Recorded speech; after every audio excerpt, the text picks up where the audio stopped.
So now I'm going to talk about how sunlight, sex and a big ass breakfast is going to fix your energy problems. So what does that mean? Sunlight, sex and a big ass breakfast. So the first thing we're going to talk about is we're going to refer back to what we were talking about earlier with energy problems all coming from a lack of signaling in the brain. Okay, or a mis-signaling in the brain. And we talked about the PVN, the paraventricular nucleus, which is directly attached or directly connected to a number of very important structures within the brain. And it's very important for producing signals down your glandular system to create correct hormonal response throughout the body, which is very important for your energy levels.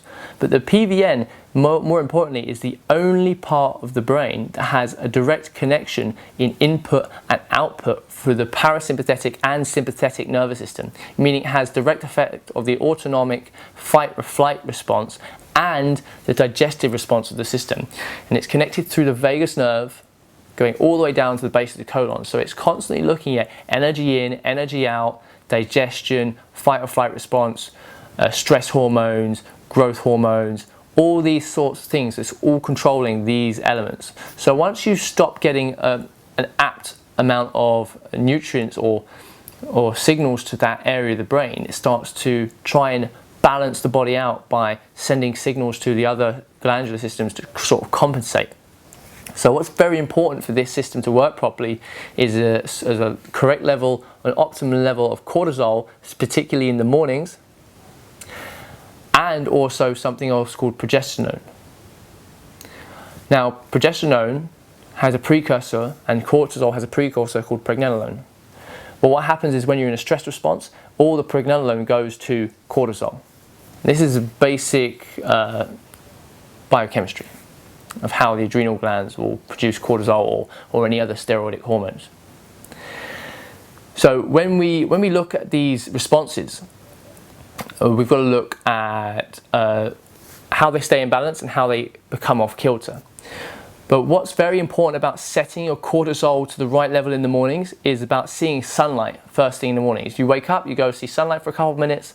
Particularly as soon as you wake up is important, and this helps set your SEN, the sort of clock in your brain and your eyes that sets the rest of the clocks in your body. Once you've seen sunlight for a few minutes in the morning, this clock is set up.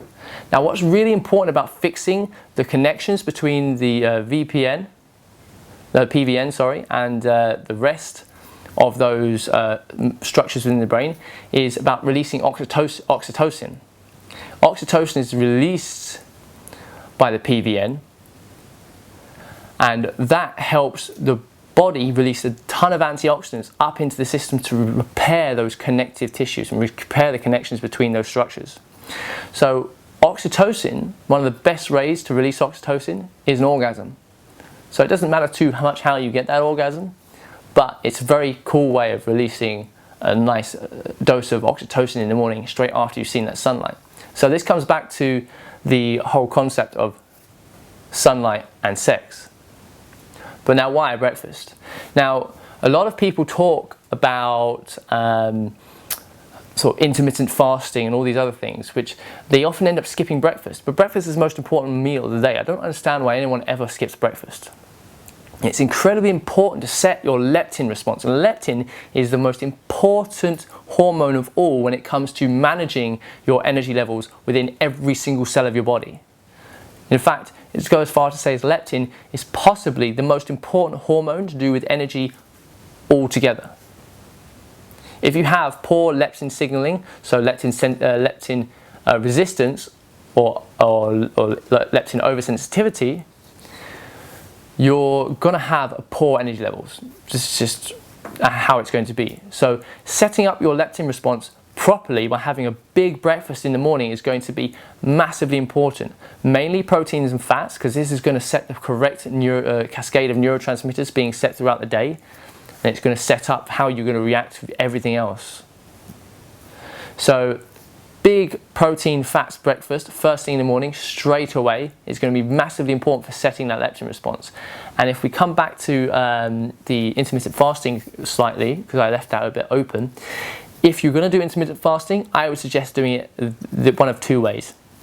You either eat your big breakfast, eat a big lunch, eat a big late lunch, early dinner, finishing about 5, 6 in the evening, maybe, and then skipping your later meals, and then fasting from, say, sundown to sunrise, rather than waking up, skipping breakfast, and eating an early dinner, but then fasting between, say, 8, 9 o'clock till 10, 12 o'clock. I think it's much more beneficial to actually skip your dinner than it is to skip your breakfast. If you want to do intermittent fasting, this is the best way to do it.